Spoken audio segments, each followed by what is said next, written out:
ఇంకెన్నాళ్ళు రెంటింట్లో ఉంటాం? సొంత ఇంటి కలను నెరవేర్చుకుందాం. Suman TV biggest property expo October 18th, 19th HICC Novotel Hyderabad. ఇప్పుడే ఫ్రీ ఎంట్రీ కోసం కాల్ చేయండి.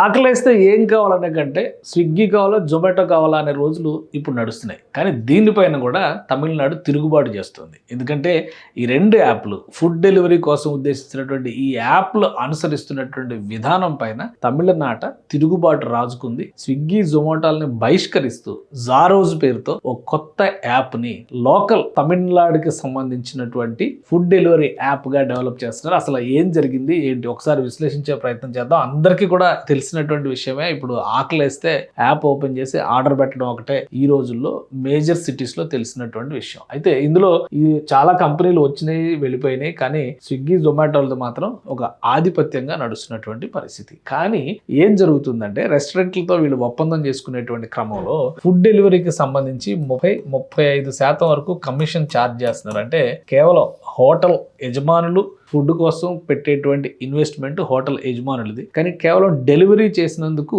30-35% కమిషన్ వేసుకుని దానిలో కూడా డెలివరీ పార్ట్నర్కి ఇచ్చేటువంటి రెమ్యూనరేషన్ చాలా తక్కువ ఉంటుందనే విమర్శ ఉంది. ఈ రెండింటితో సంబంధం లేకుండా హోటల్ రెస్టారెంట్స్తో సంబంధం కూడా లేకుండా స్పెషల్ డిస్కౌంట్లు ఆఫర్ చేయడం కూడా రెస్టారెంట్ ఓనర్లకు ఒక పెద్ద తలనొప్పిగా మారుతుంది. సో ఈ రెండు అంశాలని దృష్టిలో పెట్టుకొని స్విగ్గీ, జొమాటోలని వ్యతిరేకిస్తూ జారోజ్ పేరుతో ఒక కొత్త యాప్ తమిళనాడులో ఇప్పుడు రాజుకుంది. ఈ యాప్ చాలా వేగంగా నమక్కల్ జిల్లాలో మొదలైంది. నమక్కల్ జిల్లా నుంచి కడలూరు, ఇలా ఒక్కొక్క జిల్లా 2 టైర్ 3 టైర్ సిటీస్ లో కూడా విస్తరిస్తుంది. సొంత నేటివ్ యాప్ కింద, అంటే తమిళనాడు ప్రజల సొంత యాప్ కింద దీన్ని డిక్లేర్ చేసుకుని రెస్టారెంట్స్ ఓనర్స్ అసోసియేషన్స్ కూడా అఫీషియల్ గా ఈ యాప్ నే ప్రమోట్ చేస్తున్నాయి. ఈ జారోజ్ కథ ఏంటి ఒకసారి చూద్దాం మనం. ఈ జారోజ్ కు సంబంధించినటువంటి అంశాలు, అంటే ఇది కూడా ఒక యాప్, లోకల్ తమిళనాడుకు చెందినటువంటి వాళ్ళు డెవలప్ చేసినటువంటి యాప్. ఈ యాప్ ద్వారా ఇచ్చేటువంటి సర్వీసెస్ కూడా సేమ్ ఫుడ్ డెలివరీనే. ప్రస్తుతానికి అయితే తమిళనాడులో మాత్రమే స్టార్ట్ అయింది. ఇది ఓన్లీ తమిళనాడు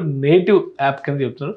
చిదంబరం, అత్తూరు, మొత్తం అన్ని తమిళనాడులో ఉన్నటువంటి కీలకమైన టౌన్స్ అన్నింటిలో కూడా దీని డెలివరీ పార్ట్నర్స్ అనేవాళ్ళు ఏర్పాటు అయి ఉన్నారు. అలానే ఇది స్టార్ట్ అయినటువంటి క్రమంలో ఈ జారోజ్ వచ్చినటువంటి కొత్తలో కూడా కొంత వ్యతిరేకత, స్విగ్గీ, జొమాటోల మీద వచ్చినటువంటి వ్యతిరేకత, దాని ఫలితంగా వాళ్ళు అనుసరిస్తున్నటువంటి విధానం, ప్రధానంగా జిఎస్టీ విషయంలో కూడా స్విగ్గీ, జొమాటో రెస్టారెంట్ ఓనర్ పైన జిఎస్టీ భారాన్ని వేసేస్తున్నటువంటి పరిస్థితి ఉంది. దీనివల్ల రెస్టారెంట్లకు ఇస్తున్నటువంటి డిస్కౌంట్లు, డెలివరీకి సంబంధించి తీసుకునేటువంటి కమిషను ప్లస్ జిఎస్టీ, ఈ 3 రకాల ఛార్జీలు రెస్టారెంట్ ఓనర్ల పైన పడుతున్నాయి అనేటువంటి విమర్శ ఉంది. ఈ నేపథ్యంలోనే ఈ కొత్తగా వచ్చినటువంటి జారోజ్ ని పెద్ద ఎత్తున ఎంకరేజ్ చేశారు. మరికొద్ది రోజుల్లో స్విగ్గీ, జొమాటోలు తమిళనాడులో కనుమరుగైపోయినా ఆశ్చర్యపోవాల్సినటువంటి అవసరం లేదని చెప్పిన అధికారికంగానే రెస్టారెంట్ ఓనర్స్ అసోసియేషన్స్ ప్రకటిస్తున్నాయి. దాదాపుగా దక్షిణ తమిళనాడులో అనేక జిల్లాల్లో ఈ కొత్త యాప్ ప్రభంజనం సృష్టిస్తుంది. స్విగ్గీ, జొమాటోల పైన ఇది తిరుగుబాటుగా పేర్కొంటున్నటువంటి పరిస్థితి ఉంది. ఎందుకు ఈ కమిషన్ విధానాన్ని సవరించే ప్రయత్నం చేయడం లేదు, దానికి సంబంధించి అధికారిక ప్రకటన కూడా స్విగ్గీ, జొమాటోలు చేయడం లేదు. ఈ రెండు అంశాలను దృష్టిలో పెట్టుకుని జారోజ్ చాప కింద నీరులా విస్తరిస్తూ పోతుంది.